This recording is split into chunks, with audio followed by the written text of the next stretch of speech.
자, 그러면 이제 두 번째 시간 시작할 텐데요. 잠깐 다시 한번 경계를 좀 시킬 게 있습니다. 여러분들에게. 첫 번째 경계는 오해하시면 안 될 게 있어요. 하나는, 여기 이제 세대주의, 세대가 이렇게 구분된다 뭐 이런 얘기를 하니까, 우리 아까 인간의 실패로 보통 다 끝나는 그 패턴을 보였다고 해서, 아, 하나님께서 그러면 그 시대마다 이렇게 잘하시려고 했는데 실패했기 때문에 그 다음 플랜을 세우시고, 플랜 B, 플랜 C 이렇게 해서 계속 이렇게 오신 건가? 이렇게 생각하기가 쉬운데 그렇지 않습니다. 그렇지 않아요.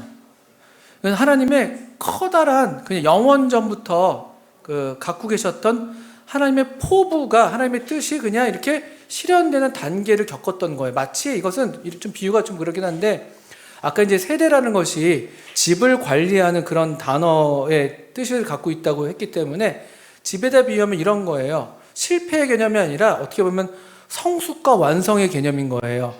뭐 여러분이 청년들이 이제 뭐 혼자서 살다가 1인 가구로 살아요. 그래서 언젠가 때가 돼서 결혼을 해서 이제 하게 되면 집을 어떻게 돼요? 1인 가구 살 때 어떻게 살아요, 여러분들 지금? 뭐 부모님이랑 같이 살 수도 있고, 1인 가구라고 말할 수는 없지만 부모님이랑 같이 살 수도 있고, 아니면 어디 뭐 자취방 하나 조그만 데 얻어서 살 수도 있고. 근데 결혼하게 되면 어떻든 간에 뭔가 조금 지금보다는 뭐 독립도 해야 되고, 또 뭐 이렇게 좀 약간 전세 대출을 받든지 뭘 대출 받아서 집을 또 좀 꾸리고 그렇게 살다가, 그러다 또 이제 아기가 나오고, 아이가 나오면 아이가 나온 만큼의 나온 대로 어떤 집안의 경영 방식이 달라지잖아요. 아기 방도 또 해야 될 것이고, 아기를 위해서 보험도 들고, 뭐 교육비도 준비하고 뭐 등등등, 뭐 숟가락 넣어야 되고, 뭐 이렇게 해서 아이가 또 크고 교육시켜야 되고, 요것을 우리가 앞에서 이렇게 돼서 갑자기 뭐 준비치도 못했는데 이렇게 한다고 생각하기 쉽지만, 우리 경험에서 좀 그렇죠. 예기치 않은 어떤 일처럼 여겨지지만 사실은 이게 자연스러운 어떤 우리 생의 주기잖아요. 그런 것처럼 하나님의 어떤 이 계획 경륜도 이런 어떤 실패로 인한 어떤 계획을 또 그걸 세운 게 아니라, 영원한 계획을, 영원이라는 것이 어떤 시간의 영원도 있겠지만 완전한 그 계획을 성취하는 완성의 단계로 하나님께서 주도해 가시는 거예요. 이거는 인간과 사실은 이게 좀 어려운 얘기지만, 무관한 것, 뭐 관련이 없는 것도 아니지만 또 무관하게 하나님께서 하나님의 일을 행하시는 거예요. 뭐 무관하다고 말하기 조금 좀 어폐가 있긴 하네요. 근데 하나님께서 주도하시는 일이다. 그걸 좀 여러분들이 분명히 오해하시면 안 됩니다. 이게 어떤 앞의 세대가 실패했기 때문에 다음 세대가 출현하게 되고 그런 건 아니에요. 이 영원한 완성을 향해서 하나님은 이 우주를 창조할 때부터, 그분이 계실 때부터, 그분이 계실 때부터라는 말도 안 맞죠. 그냥 이게 있는 거예요. 이게 우리한테는 다만 이게 어떤 시간에 따라서 이게 나타나는 것 뿐이지 이미 완성되어 있는 것이죠. 어떻게 보면요, 사실은요. 그게 하나 오해하시면 안 될 부분이에요. 어떤 분들은 잘못 그렇게 좀 오해하는 경우가 있습니다. 또 하나는 이제 좀 얘기할 텐데, 세대주의, 언약주의 얘기하니까 둘이 약간 대별된다고 하니까 둘은 적대적 관계인가? 라고 오해하시면 안 됩니다. 이단적인 그런 극단적 종말론은 우리가 적대시해야 될 일이지만, 사실은 좀 유감이에요. 오늘날 그 언약주의 계에서 세대주의를 좀 매도하는 게 좀 있어요. 오해하는 게 있어요. 이따 오해도 말씀드릴 텐데, 가장 큰 오해는, 세대주의에 대해 가장 큰 오해는 뭐냐면은 잘 모르셔서 하는 건데, 세대 구분을 얘기하니까 세대마다 구원의 방식이 다르다, 이렇게 세대주의는 가르친다고 오해해요. 그렇지 않습니다. 그거는 그렇다면 이단이죠. 그렇다면 이단인데, 이 세대에 대한 이해를 잘 좀 충분하게 하지 않으셔가지고 마치 세대주의가 세대만의 구원의 방식이 다르다. 여러분 이거 오해하시면 안 되는 거예요. 이를테면은 율법 시대에 그럼 율법을 지켜서 구원받는다? 아니에요. 그렇게 주신 게 아니에요, 율법을. 이런 거 생각보다 우리도 오해하기 쉽습니다. 그러니까 그런 빌미도 줬어요, 우리가. 너무 은혜의 어떤 구원을 강조하다 보니까 율법에 대해서 잘못된 이해를 심어주고 오해를 하게 했기 때문에 우리 쪽에도 책임이 얼마간 있는데, 이제 그래서 그 언약주의 쪽, 언약주의는 오늘날로 말하면 쉽게 말하면 대부분의 우리 기독교계예요. 장로교가 우리나라 대세잖아요. 우리나라에서 세대주의를 그래도 우리와 비슷한 어떤 그 종말론 체계를 갖고 있는, 뭐 구원론은 좀 말고 종말론 체계를 갖고 있는 쪽이 순복음교회가 그래요. 순복음교회가 이 세대주의 종말론을 갖고 있어요. 뭐 장로교 중에서 어떤 교회들도 그러긴 한데, 일반적인 대세는 다 언약주의로서 그 천년왕국의 어떤 문자적 성취를 믿지 않는 것이거든요. 또 주님의 휴거에 대해서도 휴거는 우리죠. 주님의 공중재림에 대해서 이렇게 좀 믿지 않는 그런 것들이 상당히 있어서 그런 거 있어서 약간 대별되는 건 있지만 제가 드리는 말씀은 언약주의의 가르침은 다 틀렸고 세대주의가 다 옳다 이것도 아니고 이게 서로 다 공통되는 게 되게 많아. 대부분이 다 공통된다고 보시면 돼요. 다만 아까 얘기했던 그 이스라엘과 관련된 그 예언의 성취에 대한 이해가 분별이 다른 것 뿐이에요. 그래서 우리 이제 다른 교회에 속해 있는 우리가 구원받은 분들인지 아닌지 정확히 다 알 수는 없지만 그냥 다른 교회에서 주님을 사랑한다고 하는 분들에 대해서 불필요한 어떤 그런 갈등이나 이렇게 뭐 경계나 적대시할 필요는 없어요. 우리를 그렇게 대하는 것에 대해서 유감이긴 합니다만 그렇다고 우리가 언약주의는 틀렸어 막 하면서 막 싸우자 이럴 필요는 없어요. 누가 더 우위에 있고 누가 더 옳다 이런 걸 막 변론하는 거는 하나님의 경륜을 이루지 못합니다. 이게 아까 이제 세대주의 또 이 세대주의가 이렇게 좀 체계화된 시기가 19세기 1800년대인데 그때 이 아까 우주적 교회의 중요성을 엄청 강조했거든요. 주님 안에서 우리가 다 하나라는 그 원리가 이것과 같이 있어요. 사실은요. 교회의 독특성, 교회가 얼마나 소중한 지위인가를 얘기하면서 그래서 그 교회를 얘기할 때는 지역교회를 얘기하는 게 아니거든요. 교파를 얘기하는 게 아니거든요. 구원받은 모든 형제 자매들을 가리키는 거였어요. 그렇기 때문에 요거 오해를 하시면 안 되는 걸 한번 좀 이렇게 높아지면서 경계를 드립니다. 자, 그래서 이제 세대주의와 언약주의를 이제 한번 비교하는 페이지를 넘겨주시죠. 아주 이거는 개괄적이고 일반적인 거기 때문에 디테일에서 틀릴 수가 있어요. 그냥 개괄로서 그냥 참고만 하십시오. 근데 왜 이렇게 주의가 나뉘냐? 저는 공통점을 더 많이 주목하는 편이지만 일반적으로 이런 좀 차이를 강조점에서 약간씩 보인다는 것을 좀 그냥 그 정도로만 이해하시면 돼요. 완전히 서로 얘는 이쪽은 이거고 저쪽은 저쪽이 이렇게 이해할 필요는 없습니다. 이를테면 언약주의가 그럼 문자적으로 성경을 안 읽냐? 그렇지 않아요. 문자적으로 읽어요, 다. 연대기적으로도 읽고. 이제 그렇게 딱 어떤 저 내용들이 여기 진영에만 속한다라고 이해하시면 안 돼요. 그것도 좀 이렇게 어쩔 수 없어요. 이런 일반화할 때 약간 그런 오해를 불러일으키는 이런 것들이 나오긴 하는데 여러분들에게 제가 설명을 미리 드립니다. 근데 일반적인 면에서 아까 얘기했지만 세대주의의 가장 큰 특징은 문자적인 해석이에요. 근데 언약주의는 왜 문자적 해석을 한다고 하지만 우리가 좀 이걸 구별되게 이야기하냐면요. 틀린 말이 아니에요. 그리스도 중심적이에요. 언약적이에요. 이 말은 뭐냐면은 틀린 게 아니에요. 틀렸다는 말을 하는 게 아니에요. 근데 문자적인 해석도 물론 당연히 포함하지만 갖고 있지만 그리스도 중심적으로 모든 성경에서 그리스도를 찾아내는 해석들을 하는 편에 있어요. 그리고 주님께서 하시는데 그게 틀린 건 아니잖아요. 우리도 그렇게 읽어야 돼요. 성령께서 또 우리를 그렇게 인도하시거든요. 근데 조금 문자적인 문맥의 범위를 넘어서는 또 성경의 다른 어떤 성경이 지지하지 않는 수준까지도 너무 지나치게 그렇게 나아가는 면들이 있을 수 있다는 거예요. 이해가 가세요? 그러니까 차이점을 얘기하기 때문에 약간 부정적인 접근을 하는 것을 양해를 해주시고요. 근데 저게 아주 틀렸다고 말할 수는 없지만 그 문자적 해석의 범위를 넘어서는 수준까지도 그리스도 중심적으로 해석합니다. 쉬운 예로 딱 그런 언약주의라고 말할 수는 없지만 보통 우리 영해라고 하죠. 영해 아세요? 영해? 우리가 문자적 해석을 얘기한다면은 영해라는 게 있어요. 영적인 해석이에요. 좋은 거 아니에요? 영적인 해석이니까? 근데 너무 다 영적으로 해석하는 거예요. 너무 다. 가장 흔한 우리가 영예에서 그분은 이름을 자꾸 떠올려 이렇게 얘기해서 그분한테 죄송한데 아주 훌륭하신 분이셨는데 누구죠? 어거스틴이 아니고요. 그 교부 중에 한 분인데 누구죠? 영예 대표주자? 찾아보세요. 한번 인터넷 치면 다 나올 겁니다. 딱 들으면 아는 사람인데 어거스틴 아니고 생각이 갑자기 나네. 찾았어, 선우야? 찾아주세요. 영예. 오리겐이네, 오리겐. 찾았어요, 오리겐입니다, 오리겐. 오리게네스라고도 불리는 오리겐이라는 훌륭한 교부세요. 근데 이제 영예라는 게 어떤 종류의 것이냐면 나쁜 게 아니에요. 그리스도 중심이에요. 일단 선한 사마리아의 비유가 그분의 이제 영예 대표적으로 그분이 불명예를 갖게 되셨는데 선한 사마리안 비유가 누가복음 10장에 나옵니다. 아주 아름다운 비유잖아요. 그 문맥은 이거잖아요. 예수님을 시험하러 온 율법사에게 너 이웃을 사랑하라고 했단 말이에요. 그랬더니 내 이웃이 누굽니까? 라고 덤벼들었죠. 그래서 그 비유를 들었단 말이에요. 가서 너도 이와 같이 하라 했어요. 메시지가 뭐예요? 너 가서 이웃을 위해서 봉사하라는 거잖아요. 그리고 너의 그 교만을 버려. 그 사마리아인, 너가 무시하는 그 사마리아인이 오히려 이웃을 도운 진짜 참 하나님 사랑하는 사람이야. 영생을 얻을 사람이야. 굉장히 충격적인 메시지예요. 그게 문맥이잖아요. 근데 오리게네스 이렇게 해석하는 거죠.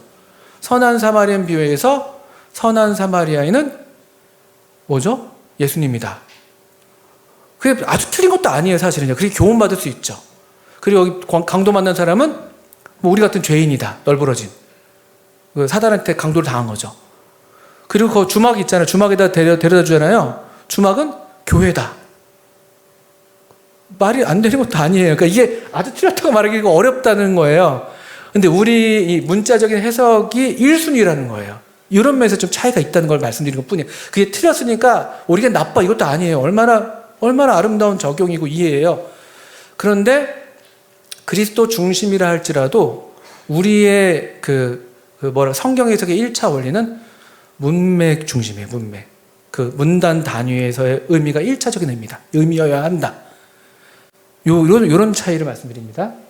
이스라엘과 교회에 대한 차이 아주 선명합니다. 이거 되게 중요한 부분이에요. 세대주의는 문자적으로 성경을 읽었을 때 아까 얘기했지만 이스라엘과 교회가 구분돼요. 다른 집단이에요. 이스라엘은 민족적인 단위고 지상적인 단위고 나라이고. 근데 교회는 영적인 공동체죠. 신약 성경의 신앙 공동체고. 민족과 이게 달라요. 유사하게 비유적으로 말씀하는 게 있지만 이를테면 출애굽기 19장에서 말씀하셨던 너희는 뭐 제사장 나라고 뭐 나의 백성이고 이런 말씀이 후서인가요? 전서인가요?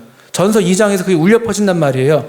그런 유사성이 없진 않죠. 하나님의 백성이라는 선택받은 백성이라는 유사성이 있지만 그럼에도 분명히 구분된 공동체로서 유사성을 얘기하는 거예요. 그런데 이게 되게 중요합니다.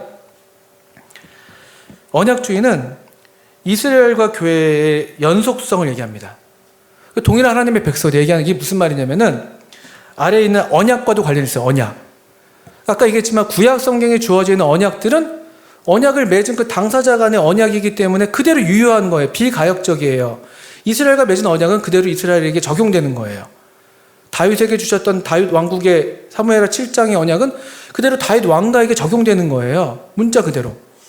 그런데 이 언약주의는 어떻게 얘기하냐면은 그리스도 중심이고 그리스도가 교회를 낳으셨기 때문에 하나님의 백성이고 교회가 그 공통점을 너무 많이 주목해가지고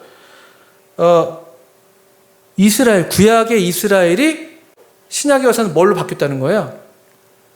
교회가 이스라엘 자리를 대신하게 됐다. 이해가 되세요? 그러니까 구약 성경의 이스라엘은 신약의 교회의 모형이다. 이렇게 가르치는 거예요. 그래서 구약 성경에 약속되어 있는 언약의 어떤 축복들은 오늘날 교회에게 다 그대로 적용된다. 그러다 보니까 문자적으로 해석할 수가 없는 거예요. 다윗, 예를 들면 사무엘하 7장을 보시겠어요? 사무엘상 7장.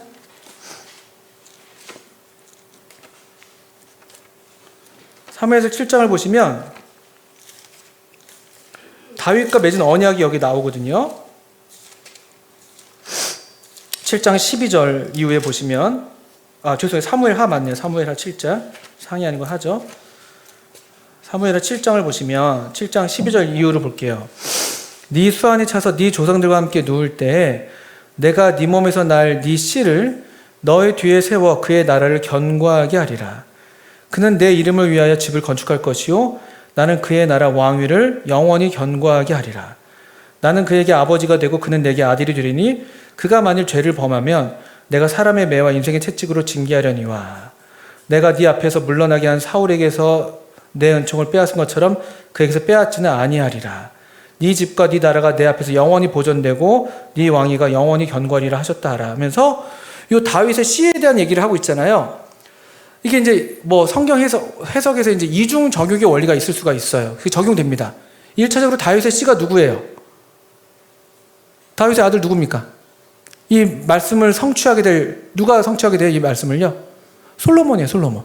솔로몬이 네 몸에서 날 씨가 되겠죠. 또 그렇지만 다윗의 후손으로서 장차 누가 오시게 돼요? 예수님이 오시게 되죠. 그러니까 그런 이중 적용이 될 수가 있습니다. 근데 이 적용이 그대로 다윗 가문에 1차적으로 대상을 해야 되는 게 또 맞는 건 뭐냐면요. 예수님에게 적용되지 않는 여기 약속의 내용이 있어요. 뭘까요? 예수님에게 적용할 수 없는 약속의 내용이 포함되어 있어요. 뭐겠습니까? 예, 그가 만일 죄를 범하면. 죄의 범죄의 가능성에 대해서 열어두고 있단 말이에요. 이런 말씀이 예수님에게 이거 다윗의 씨니까 예수님에게 적용되는 면이 있죠. 분명히 있어요. 성경 해석에서 이중 적용의 원리가 있어요. 봉우리가 두 개가 이렇게 나란히 있기 때문에 뭐 초림과 재림도 그렇고 여기서 볼 때는 하나로 보이는 것이지만 그래서 사실은 이중적으로 적용되는 거죠. 두 봉우리에서. 그런 것도 적용될 수 있는 내용인데 이런 내용은 사실은 주님께는 적용될 수 없는 내용이란 말이에요. 그러니까 1차적으로 이건 그대로 일단 문자적으로 다윗의 가문에 대한 약속이 되는 거예요. 다윗의 나라가 영원하다? 다윗의 나라가 무슨 나라겠어요? 다윗의 나라가 무슨 나라예요? 이스라엘이에요, 이스라엘. 다윗 왕을 필두로 해서 그 가장 온전한 왕의 모범이 되는 이스라엘을 필두로 하는 그 민족에 대한 예언으로 볼 수가 있는 거거든요. 예를 들면요. 그러니까 우리 이 세대주의는 언약에 있어서도 그냥 이 그대로 주님께 적용되는 그런 언약이 있어요. 뒤에 또 보겠습니다만 또 교회에 적용되는 언약의 내용들이 있을 수 있습니다만 그대로 1차적으로 이 언약의 대상과 맺은 언약. 그 예레미야 31장에 나온 새 언약은 정말 특별하죠. 특별해요. 새 언약을 여러분들이 오해하시면 안 되는 게 구약은 아까 율법이잖아요. 이스라엘이 시내산과 맺은 언약이에요. 그 새 언약은 누구랑 맺은 언약일까요? 새 언약은 신약은 우리 신약 성경으로 불러요. 누구랑 맺은 언약이에요? 눈치 보시죠? 근데 전 옛날에 제가 오해했었어요. 구약은 이스라엘과 맺은 언약이지. 신약은 그러면 교회랑 맺은 언약이겠지 생각했어요. 또 교회 이야기가 나오니까. 근데 아니에요. 새 언약조차도 이스라엘과 맺은 언약이에요. 예레미야 31장 보세요. 예레미야 31장. 언약이 중요해요. 물론 언약주에서 얘기하는 언약은 이 언약들은 아닙니다만 이를테면 예레미야 31장 31절이네요. 3일 여기 보세요. 여호와의 말씀이니라. 보라, 날이 이르리니 내가 이스라엘 집과 유다 집에 뭘 맺는다고요? 새 언약을 맺으리라. 이 언약은 내가 그들의 조상들의 손을 잡고 애굽 땅에서 인도하여 내던 날에 맺은 것과 같지 아니할 것은. 옛날 언약과 다르다는 거예요. 구약과 다른 신약이 여기 나와요. 누구랑 맺습니까? 누구랑 맺어요? 이스라엘 집과 유다 집과 맺는다고요. 그런데 이제 언약주의는 이것이 오늘날 교회에게 적용되고 있으니까 이 구약의 이스라엘은 오늘날에는 교회로 대체됐구나 이렇게 얘기하는 거예요. 근데 이것도 이제 교회가 적용되는 면이 있어요. 교회에게 적용되는 면이 있어요. 그것도 이제 말씀드릴 거예요. 그렇지만 문자 그대로 이스라엘과 유다 집과 맺을 언약이에요. 이런 내용이 됩니다. 아주 놀라운 약속이 주어져 있거든요. 자, 그렇고요.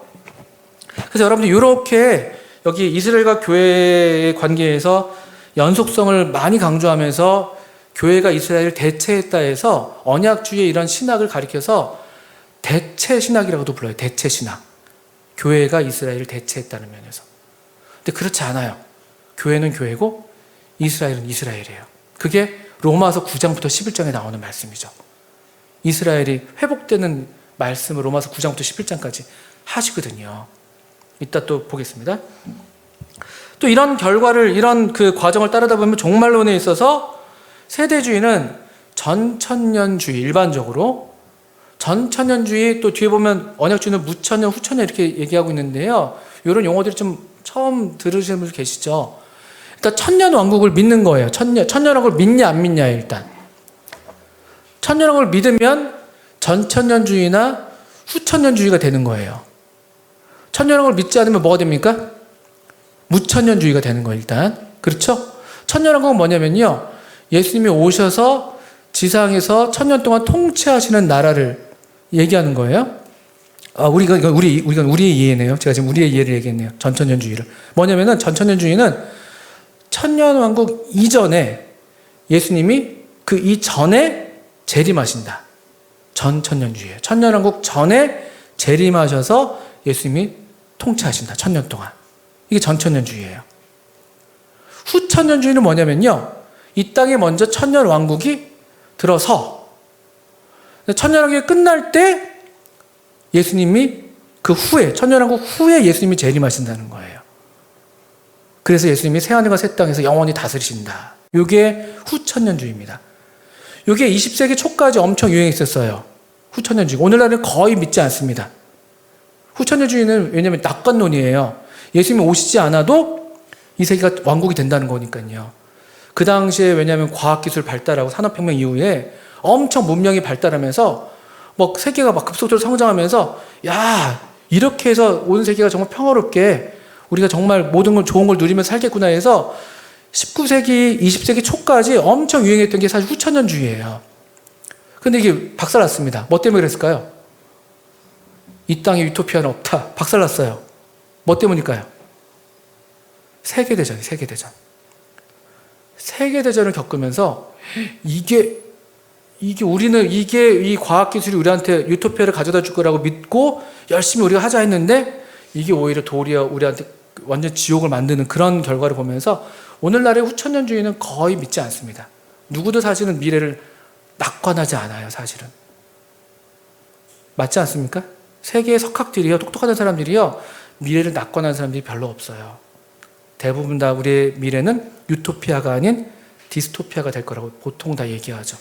작가가 됐든 학자들이 됐든. 그래서 오늘날은 사실 그래서 전천년주의가 아니면은 보통 무천년주의예요. 무천년주의는 뭐냐면요. 실제적인 이런 천년왕국은 지상에 있지 않다. 이거는 영적으로 지금 실현되고 있다.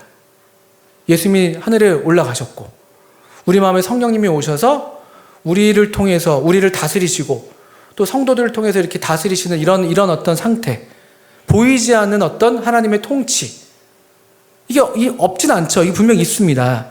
그런데 이제 그것이 그냥 천년왕국이다. 그렇게 이야기하는 게 무천년주의가 되는 거예요.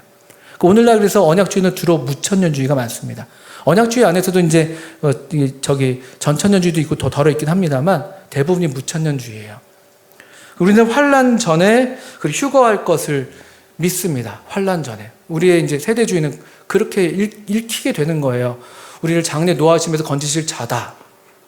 또 데살로니가전서 4장 같은 데서 보니까 한번 찾아보시겠습니까? 읽은 그대로를 이거 만들어내는 게 아니에요. 4장을 보시면 데살로니가전서 4장 13절부터 쭉 보시면 16절부터 보시죠. 주께서 호령과 천사장의 소리와 하나님의 나팔 소리로 친히 하늘로부터 강림하시리니, 주님이 하늘로부터 오신다고 되어 있네요. 그리스도 안에서 죽은 자들이 먼저 일어나고 그 후에 우리 살아남은 자들도 그들과 함께 구름 속으로 어떻게 된대요? 어떻게 된다고 되어 있습니까? 끌어올려 공중에서 주를 영접하게 하시리니. 어디서 영접한다고요? 공중에서. 이런 종류의 주님의 오심이 있다고 얘기가 되어 있는 거예요. 하늘로부터 강림하시는데, 그런데 우리가 오히려 올려지는 거예요. 그리고 공중에서 우리가 주님을 영접해요. 그리고 주님과 함께 영원히 있게 된다. 이 끌어올려라는 단어가 휴거라는 단어예요. 끌 휴자에 들 거자예요, 한자로. 이것도 일상생활에서 안 쓰는 단어죠. 이런 표현들. 또 고린도전서 15장도 한번 펴보시죠. 그러니까 여러분이 이런 이론을 배우기보다 성경이 그냥 이렇게 우리가 자연스럽게 읽을 때, 문자 그대로 읽을 때 어떻게 읽히는가를 그냥 경험하는 게 중요합니다. 이런 주의들은 주의하세요, 사실은. 죄송합니다.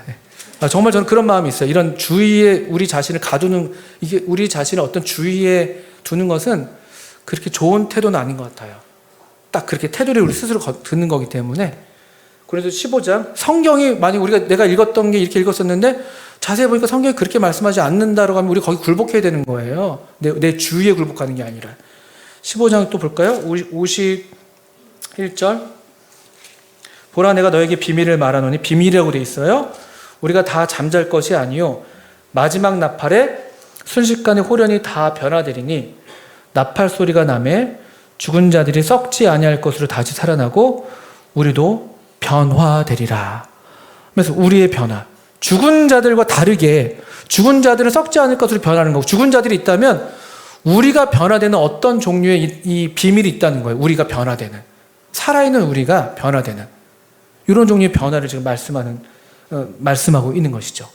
이게 우리가 보통 이해하는, 그래서 4장과 데살로니가서 4장과 이것을 볼 때 이 나팔 소리도 그렇고, 그래서 이것을 휴거로 우리가 이해하는 것이에요. 환난 전 휴거를 우리가 보통 얘기를 합니다. 강조점도 이건 그냥 아주 뭐 여기만 이렇고 저기는 저렇다 이거 아니에요. 다 그냥 조금 이해하기 쉽게, 아까도 얘기했지만 언약주의는 그 은혜 언약을 강조해요.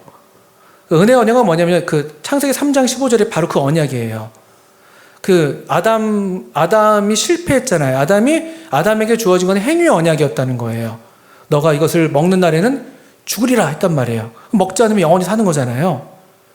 그런 어떤 행위 언약이 주어졌는데 거기에 실패했고, 창세기 3장 15절에 그 이후로 이 은혜 언약이 그때 이후로 계속 주어져 있다는 것이고요. 그걸 강조하다 보니까 그 언약이 어떻게 계속 성취되는가.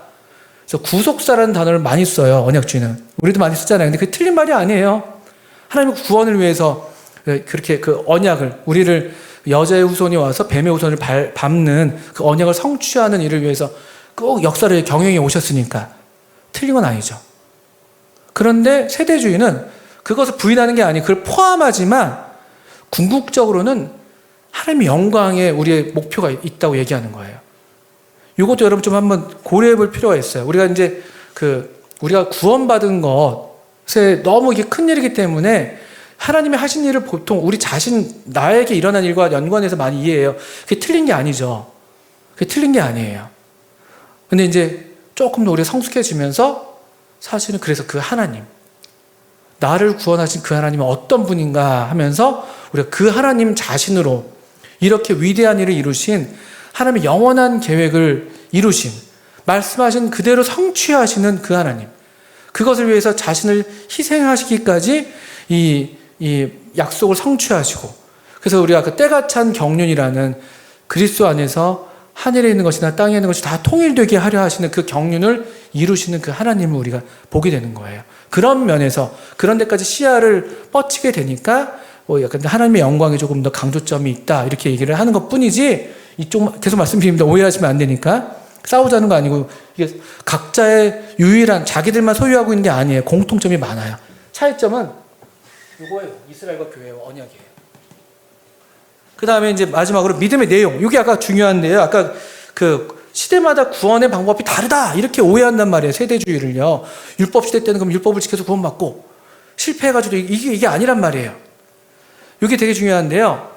이거는 뭐 언약주의든 세대주의는 모든 그냥 우리 신앙 고백이에요. 어떻게 우리 구원받습니까? 에베소서 2장 8절 외워보세요. 뭘 인하여?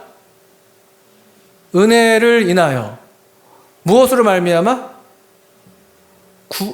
믿음으로 말미암아. 구원으로 말미암아. 믿음으로 말미암아 구원을 얻었나니. 이거 우리 행위로 말미암는 거라고요? 너희 행위에서 난 것이 아니요 하나님의 선물이다. 이게 전부예요. 구원에. 이것은 뭐 공이다 얘기할 게 아니죠. 이것에 대한 문제가 있는 건 아니에요. 그런데 조금 디테일하게 들어가면 이런 얘기 많이 들어보실 거예요. 뭐 구약은 오실 예수를 가리키고 신약은 오신 예수님을 얘기하는, 틀린 말 아닙니다. 그런데 언약주의는 이 구속사, 이 은혜의 언약을 너무 지나치게 강조해서 구약 시대에 하나님을 믿었던 사람들이 오실 메시아를 믿었다 이렇게 얘기합니다. 맞기도 하고 맞지 않아요. 맞는 건 왜 맞냐? 예수님의 이 행하신 일, 예수님은 영원하신 분이기 때문에 그분은 영원히 계신 분이시고, 그분의 하신 일도 뭐 2000년 전에 십자가에서 일어난 일이긴 하지만 사실 영원한 일이기 때문에 그 말이 또 아주 틀린 말은 아니에요. 그렇지만 여기 어떤 원리에 위배되는 거냐면요, 계시가 하나님께서 우리에게 말씀하신 바, 행하신 바가 처음부터 완전하게 주어졌습니까? 그렇지 않아요. 이거 우리 점진적 계시라고 그러죠. 점진적 계시. 계시가 점진적으로 창세기 3장에서 그렇게 그냥 여자의 후손이 뭔지도 모르지만 그렇게 주어졌던 언약, 그 약속. 아브라함에게 너의 씨, 그게 뭔지 모르지만 그 예수님이라고 아브라함이 알 수 있었을까요? 예를 들면 이런 것들이에요. 이런 것들. 그래서 이것은 반은 맞고 반은 틀린 말이에요. 그러니까 구약이든 신약이든 예수님에 대한 예수님을 믿었다 이렇게 얘기하는 것인데 맞는 말이면서 좀 정확한 말은 아닌 거예요. 왜냐하면 이게 문자적인 해석이 결과인 거예요. 문맥의 범위가 있고. 그래서 세대주의를 어떻게 이야기하냐면은 뭐 로마서 같은 데서 우리 창세기 15장도 그 아브라함의 믿음에 대해서 아브라함이 예수님을 믿었다 이런 말 없어요. 예수라는 이름 자체도 몰랐을 것이고. 근데 모형이나 예표로 오늘날 우리는 알고 있는 것 뿐이죠. 오늘날 우리가. 근데 그 시대에 그 사람들이 그것을 알았다? 그걸 믿었다? 그렇게 우리가 받긴 좀 어렵죠. 근데 창세기 15장이나 로마서에서도 아브라함이 하나님을 믿음에 의로 여기셨다 이렇게 되어 있습니다. 하나님을 믿는 믿음이에요. 그 세대를 경영하시는 그 하나님, 그 세대에 하나님께서 약속하신 그 약속. 아브라함은 뭘 믿은 거예요? 창세기 15장에서 나가서 하늘을 봐라. 그걸 믿은 거예요. 그거를. 그 뭇별처럼 너 자손이. 그 약속하신 하나님을 믿은 거예요. 그러니까 아브라함이 그 믿음으로 이삭을 바칠 수가 있었던 거예요. 하나님이 나에게 내 후손을 약속하셨지. 설령 죽을지도 몰라? 그렇지만 살리실 거야. 로마서 4장에서 설명해 주잖아요. 예수님을 믿었다 이런 내용이 아닌 거예요.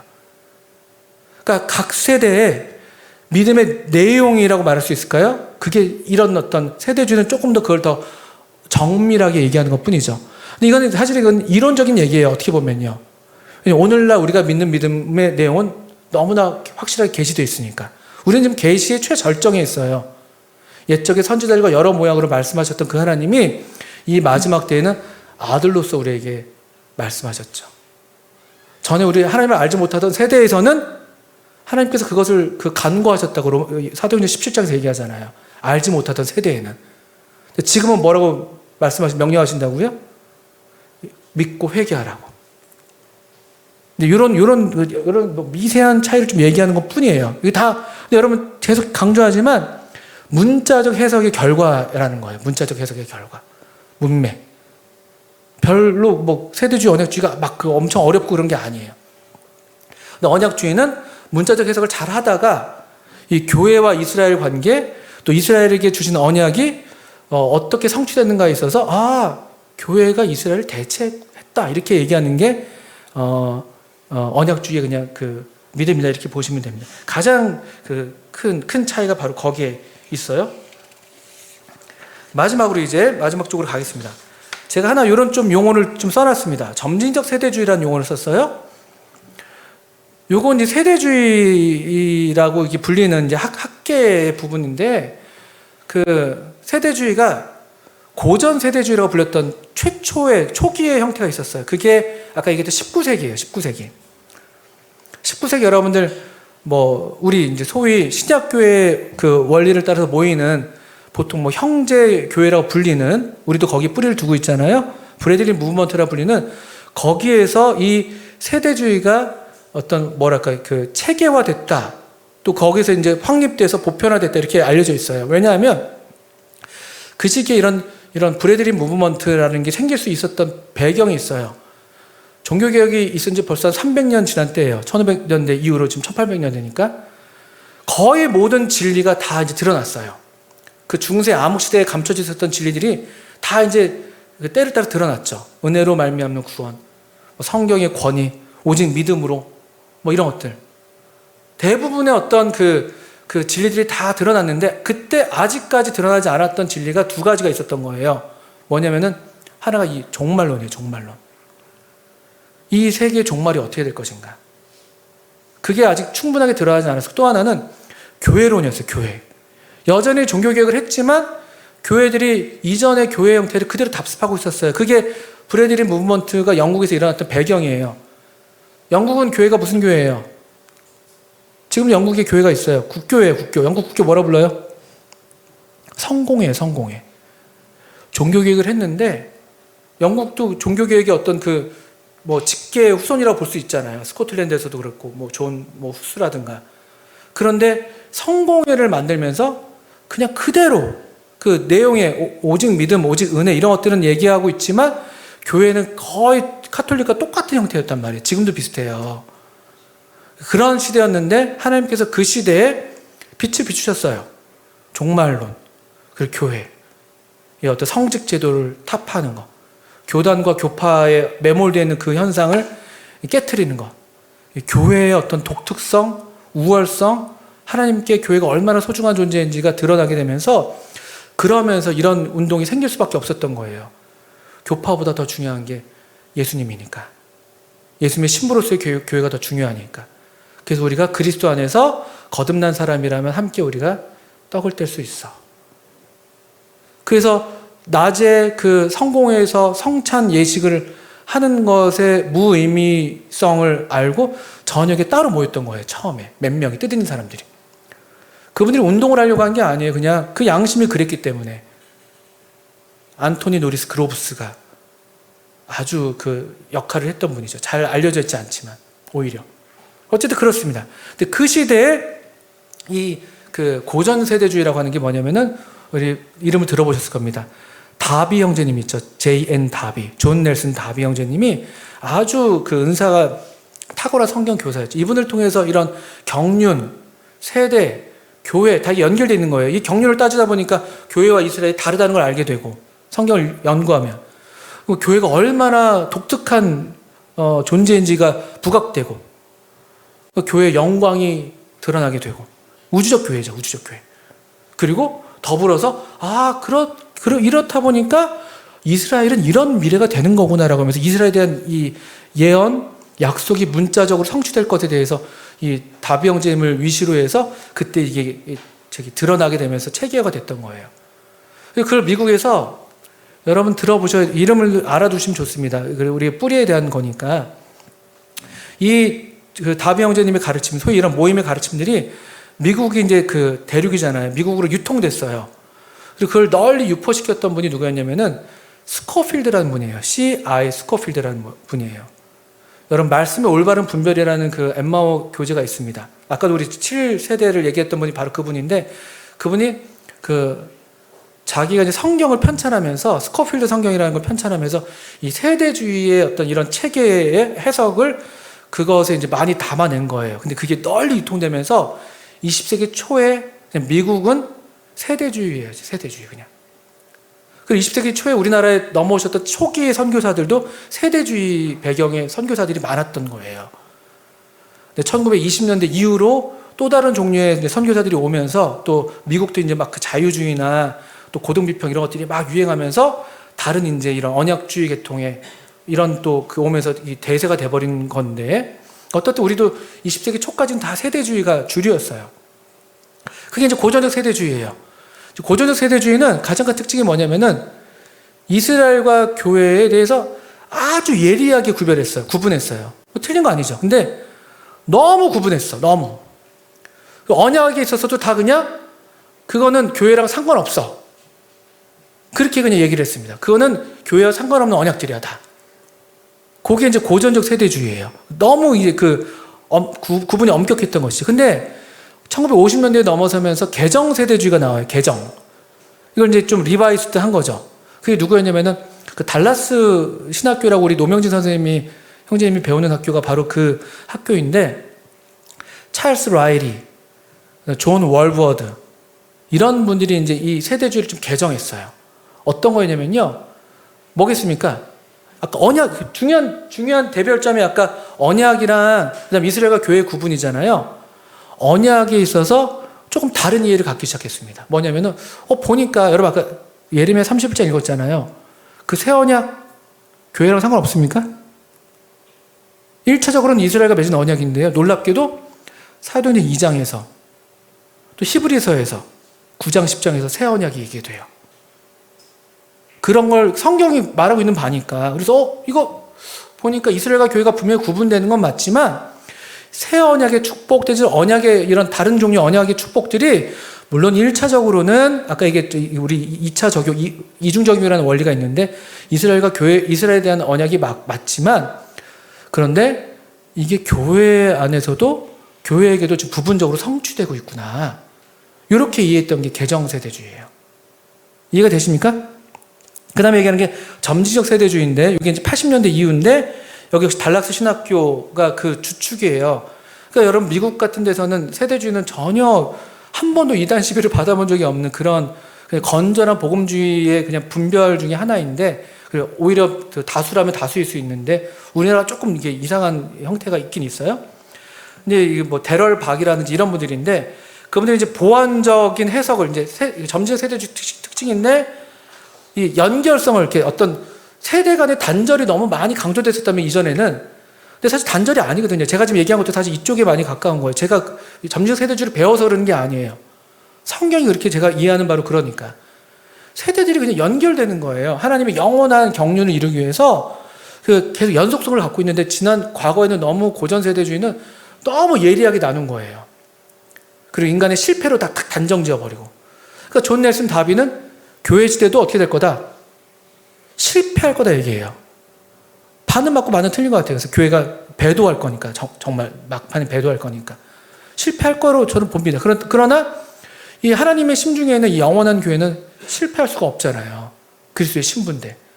그러니까 지나치게 조금 그런 면이 있었다면은 이 점지적 세대주의라고 하는 제가 지금 얘기하고 있는 부분이 이제 그런 부분일 텐데 신약이 구약의 의미를 오히려 확장하고 더 심화해 나가는 그런 점진적인 이 세대 간에도 점진적인 어떤 발전이 나타난다고 보는 것이죠. 보완하는 그런 것을 얘기를 하는 거예요. 그렇게 다 이제 관련이 있는 것인데 이미 아직 이렇게 얘기하면 이것도 많이 쓰는 용어예요. 언약주에서 많이 쓰는 용어입니다. 뭐냐면은 이 새 언약의 축복 내지는 하나님 나라가 축복이 이미 실현됐다는 것이죠. 무엇을 통해서? 누구를 통해서요? 교회를 통해서.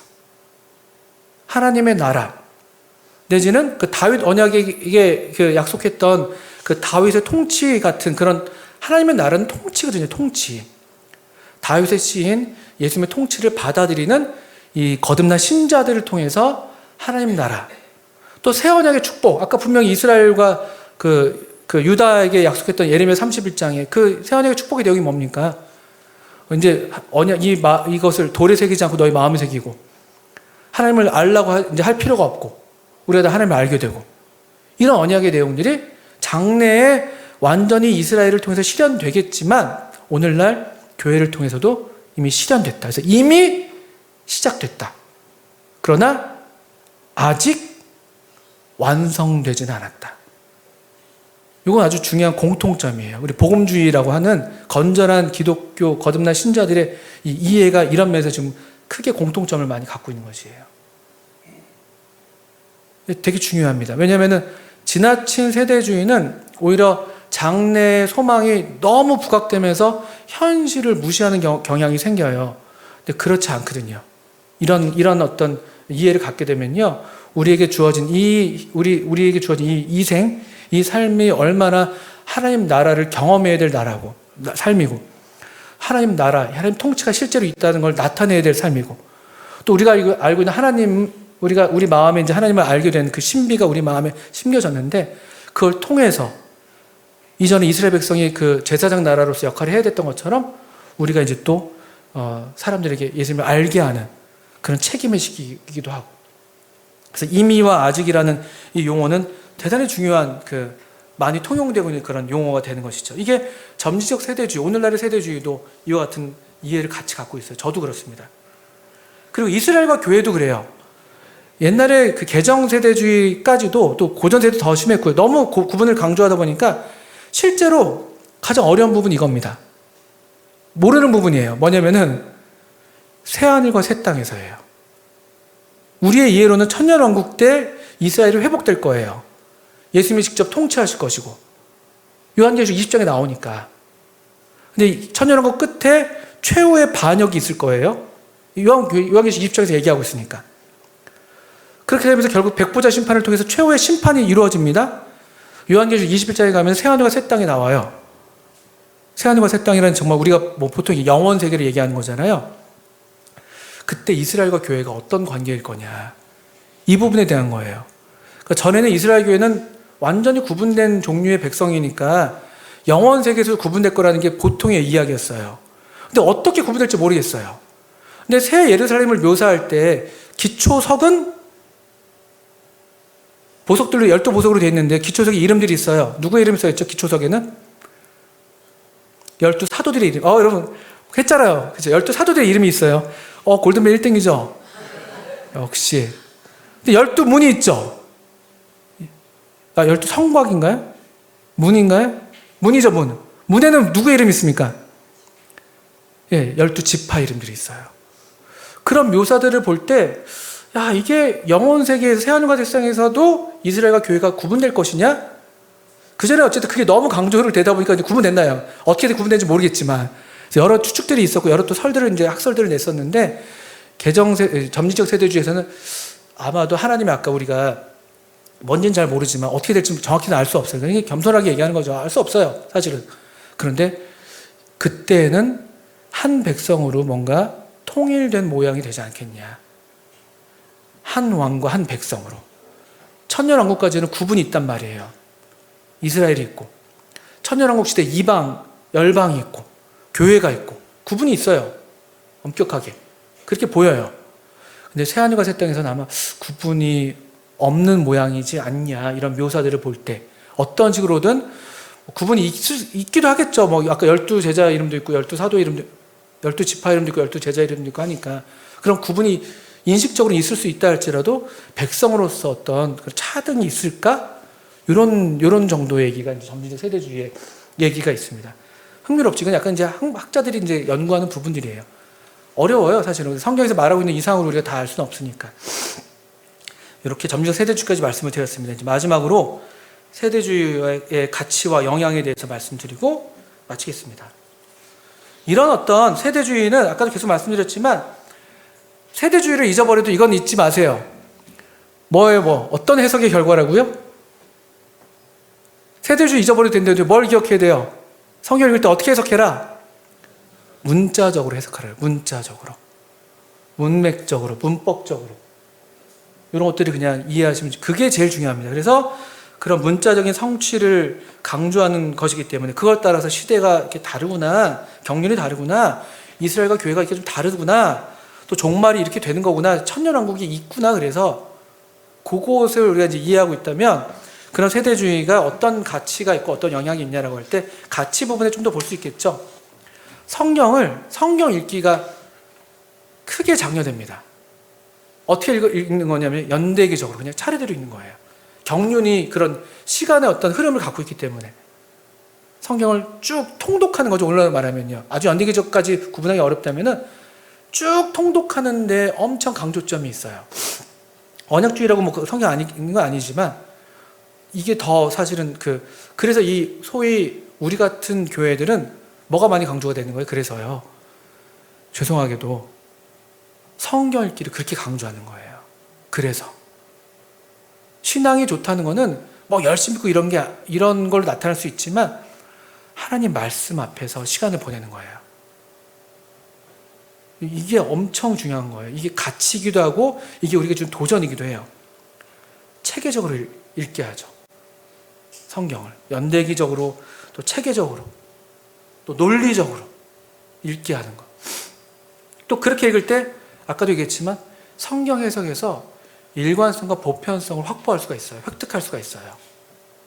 그냥 귀에 걸면 귀걸이고 코에 걸면 코걸이가 아닌 거예요. 아까 연대기적으로 체계적으로 읽는 거는 뭐에 대비되냐면요. 이런 거 있잖아요. 신비적으로. 주님 오늘 말씀 주세요. 이런 것들. 그렇게도 좀 말씀하실 수 있어요. 할 수도 있어요. 저는 그렇게 믿습니다. 그렇지만 그건 또 많은 위험을 내포하는 거거든요. 근데 그런 게 아니라고요. 무슨 그냥 뽑기 해가지고 나온 말씀이 오늘 그 나쁜 건 아니에요. 우리가 하니까 마음에 붙들면 좋죠. 아니 그게 전부는 아니다. 그 말씀을 드리는 거예요. 근데 그것만 했다고 다 된 게 아니라 성경을 꾸준하게 읽는 것. 요걸 강조하게 되고 그럴 때 일관성과 보편성이 획득이 되고 확보가 되죠. 그리고 아까 얘기했지만 하나님은 얼마나 신실하신 분이신가. 하나님은 얼마나 정말 지혜롭고 영광스러운 분이신가. 나를 구원해서도 그렇지만 그것도 우리가 거기서 시작되는 건 맞죠. 그런데 정말 하나님은 얼마나 영원부터 영원까지 하나님이신가. 얼마나 그 영원하신 하나님이 우리를 향해서 또 하나님 자신의 영광을 위해서 얼마나 열심히 일하시는 분이신가. 이런 것도 우리가 주목하면서 사실 주님을 예배하고 주님을 찬양하는데 뭐랄까요, 더 풍성하게, 아까 교회를 통해서 각종 교회로 말미암아 각종 지혜를 알게 하려 하셨다고 에베소 3장 10절에 말씀하고 있잖아요. 각종 지혜예요. 각종. 하나님의 영광을 어떤 한 사람도 다 담아낼 수가 없어요. 어떤 한 교회도 다 담아낼 수가 없어요. 우리가 다 하나님의 영광을 다 담아내는 게 아니에요. 그 풍성한 영광을 우리가 바라게 되는, 또 그런 영광이 나뿐 아니라 다른 사람에게도, 우리뿐만 아니라 다른 교회에게도 있을 수 있다는 풍성한 하나님의 영광을 보게 하는 오히려 장점이 있어요. 세대주의는 그래서 좁은 게 아니에요. 하나님 넓으신 이 영광이 얼마나 풍성한지 우리가 알게 되면요, 하나님만큼만 아니지만 우리 마음이 넓어지죠. 여러분 요한계시록 읽으셨으니까 2장과 3장에 7교회가 나왔잖아요. 그 7교회마다 주님께서 다 다른 모습으로 자신을 나타내 보이셨어요. 그래서 1차적으로는 그 교회에 필요한 모습으로 주님이 나타나시는 것이죠. 근데 또 한편으로는요, 그 주님께서 나타내신 모습이 1장 초반부에 얘기됐던 그 주님의 영광스러운 모습을 5교회는 드러내고 있거든요. 뭐냐면은 어느 한 교회가 아무리 훌륭하다고 해서 주님의 그 영광을 다 담지 못해요. 주님이 그 모든 영광을 한 교회에게 다 보이는 게 아니에요. 각양교회에 각양 영광이 있을 수가 있어요. 때마다. 이렇게 되면 얼마나 우리가 그 우주적인 교회의 중요성을 더 인식하게 돼요. 좁은 게 아니에요, 세대주의는. 이 우리가 따르고 있는 신약교회 운동, 소위 형제교회 운동은 그래서 좁은 게 아니에요. 누구보다도 넓은 마음을 갖게 되는 거예요. 아주 중요한, 이게 다 연결이 있는 거예요. 성경과 우리 신앙이 따로따로 있는 게 아닙니다. 어떻게 성경을 읽냐에 따라서 우리의 신앙이 형성되고 우리의 성품이 형성되고 우리의 어떤 마음이 형성되는 거예요. 그리고 종말에 대한 소망이 분명하게 있기 때문에 이것을 위해서 거룩한 준비를 할 수 있는 그런 가치가 있고, 그 영향으로 이런 어떤 뭐 옆에 있는 것처럼 뭐 스코필드는 둘째고 선교하고 복음 전하는 일에 이 우리 같은 이 세대주의 신앙을 갖고 있는 분들이 앞장서게 됐던 것이죠. 이런 종말에 대한 내용이 있고, 오늘날 이 시대는 모든 세상으로 하여금 예수님을 믿고 회개하고 그분을 믿게 하는 그런 명령이 우리에게 주어졌으니까 이런 영향이 있었고, 오늘날에도 아주 많은 영향을 주고 있습니다. 근데 이건 뭐 그런 남들한테 영향을 주는 게 중요한 게 아니라 저와 여러분에게 세대주의가 영향을 주는 게 아니라 이런 성경 읽기가 영향을 줘야 되는 거죠. 그래서 저는 이렇게 결론 내고 싶습니다. 마지막 넘겨주시죠. 우리 형제 자매님들에게 도전합니다. 제가 강조하는 거 뭡니까? 첫 번째 뭐라고 되어 있습니까? 성경 읽으십시오. 성경 읽으십시오. 딴 거 없어요. 세대주의 최고 학자가 되려고 하지 마시고 성경을 읽으면 이거는 그냥 하나의 결과고 부산물이에요. 그리고 이런 것들이 도움이 좀 더 되는 것이 있죠. 성경 읽으세요. 문자 그대로 읽으시고, 또 세대별 흐름 속에서 성경을 읽고 많이 읽고 그리고 어떤 그 대립과 경쟁하는 그런 태도를 버리시면 안 돼요. 언약주의 나쁘고 세대주의 이런 거 아닙니다. 그거는 잘못 읽은 거예요. 성경을 잘못 읽고 세대주의 잘못 배운 결과입니다. 그렇게 하시면 안 됩니다. 나와 다른 우리라고 이해하시면 좋아요. 나와 다른 우리. 나는 마음을 넓게 갖고 또 내게 비춰주신 진리를 따라서 좁은 길을 가는 거예요. 그렇게 이해하시면 되고요. 두 번째, 그래서 우리가 여러분 더 적극적으로 성경을 읽고 풍성한 하나님의 영광을 발견하시고 누리시면서 하나님을 마음껏 더 찬양하세요. 더 풍성한 예배, 더 다양한 하나님의 아름다움, 그분의 영광, 이런 것들 생각해 보실 수 있습니다. 실제적으로 적용될 수 있는 부분이에요. 하나님은 얼마나 아름다우신가. 하나님은 창조주이시고 구속주이시고 또 우리를 다스리실 왕이시고 얼마나 그분의 영광이 풍성한데요. 그 하나님의 영광을 인정하고 또 그분을 찬양하는 그런 우리 청년들, 그리고 3번 부분은 많이 다루지 못했는데 이 세대주의가 가르쳐주는 또 가리키는 우리의 종말을 보게 될 때 우리 요한일서 3장 같은 데서 나오잖아요. 이 소망을 가진 우리는 한번 읽어볼까요? 좀 생각이 안 나네요. 말씀이. 요한일서 3장을 한번 보고 맞춰야 되겠네요. 물론 이건 세대주의만의 소망은 아니에요. 우리 모든 거듭난 그리스도인들의 동일한 고백이고 소망인데요. 3장 2절 3절. 사랑하는 자들아, 우리가 지금은 하나님의 자녀라. 장래에 어떻게 될지는 아직 나타나지 아니하였으나 그가 나타나시면 우리가 그와 같을 줄을 아는 것은 그의 참모습 그대로 볼 것이기 때문이니 주를 향하여 이 소망을 가진 자마다 그의 깨끗하심과 같이 자기를 깨끗하게 하느니라. 그래서 우리가 청지기로서, 우리가 청지기의 책무를 하나님의 이 세대 가운데 우리가 그 청지기로 직분을 받고 있는 거거든요. 바울이 그랬던 것처럼 청지기로서 우리의 마땅한 도리를 다하면서 또 하나님의 어떠하심과 같이 우리도 거룩한 삶을 살고 그분의 이 우리가 주신 것들을 잘 관리해서 그분의 영광을, 그분의 부를, 부여하신 그분의 부를 잘 관리하고 오히려 그것을 더 증식시키는 그런 책임이 우리에게 있습니다. 그런 오늘 우리의 배움이 또 저와 여러분에게 좀 도움이 되면 좋겠습니다. 성경을 많이 읽으십시오. 그래서 성경을 통해서 배우게 된 우리 주님 뵙게 된 그분의 영광을 가지고 그분께 많이 영광을 돌리세요. 찬양 많이 드리시고 예배에 많이 참여하시고 그리고 우리에게 주어진 청지기로서 우리가 우리의 오늘을 성실하게 그분께서 우리에게 주신 것을 잘 관리하면서 우리의 시간, 재물, 은사 등등등 그런 거룩한 삶을 사는 저와 여러분이 된다면 우리가 디모데 후서에게 주셨던 것처럼 부끄러울 것이 없는 하나님의 일꾼으로 드려지는 거예요. 여기까지 하고 마치겠습니다. 기도하겠습니다. 아버지 하나님 감사합니다. 오늘 우리 청년들과 함께 주님께서 사랑하시고 기뻐하시는 우리 청년들과 함께 하나님 말씀을 같이 배울 수 있게 하셔서 감사합니다. 주님 우리로 계속 우리 디모데에게 권면하셨던 것처럼 진리의 말씀을 옳게 분별하는 부끄러울 것이 없는 하나님의 일꾼이 되게 하시고 주님이 오실 때까지 이 말씀을 읽는 것과 또 권하는 것과 가르치는 것에 창념하는 하나님 말씀의 사람이 되게 하셔서 주님께 참 합당한 또 주님께서 기뻐하시는 또 잘하였도다 착하고 충성된 종아라는 칭찬을 듣는 그런 하나님의 경영 가운데 또 하나님께서 우리에게 경영을 맡기신 청지기로서 우리 청년들이 잘 드려지게 해주시기를 기도합니다. 허락하신 귀한 시간 감사드리며 예수님의 이름으로 기도했습니다. 아멘. 수고하셨습니다.